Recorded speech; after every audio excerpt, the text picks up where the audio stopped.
Certainly feels like it, Chris. Downtown Indianapolis leaders promoting population growth even as the effects of the pandemic linger. Many businesses are closing down as the number of downtown workers continues to decline. As CBS 4's Michael Van Scoyk explains, while there's been some recovery, there are challenges that remain.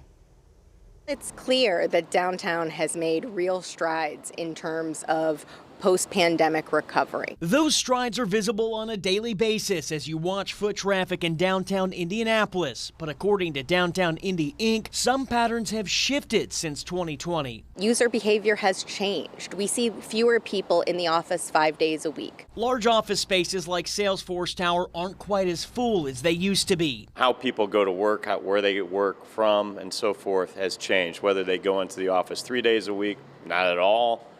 Hybrid effect, A days, B days. Everyone's doing something a little bit different. Patrick Tam is the president and CEO of the Indiana Restaurant and Lodging Association. He says this has altered the landscape of downtown. So how and where they're getting their dry cleaning, how and where they're getting lunch, how and where they're getting breakfast or cocktails or drinks with colleagues. That's changed. Some businesses changed how they operated. Others closed their doors altogether, like the Yoke in Salesforce Tower, which shut down at the end of May. We have less restaurants in the central business district, but yet we see more new restaurants on the outskirts of downtown. While the number of people working in downtown Indianapolis has gone down since the pandemic, Downtown Indy says the number of people living here has actually gone up, which is having an impact.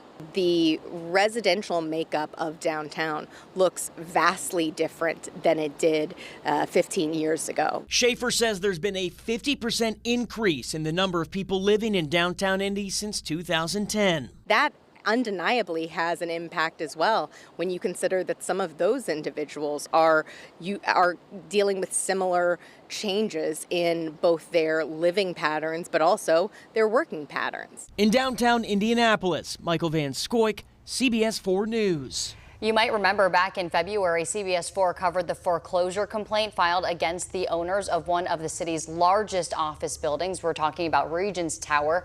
At that time, experts told us overall downtown vacancy sits at about 22%, which was up from 14% in 2019, which was prior to the pandemic. A dramatic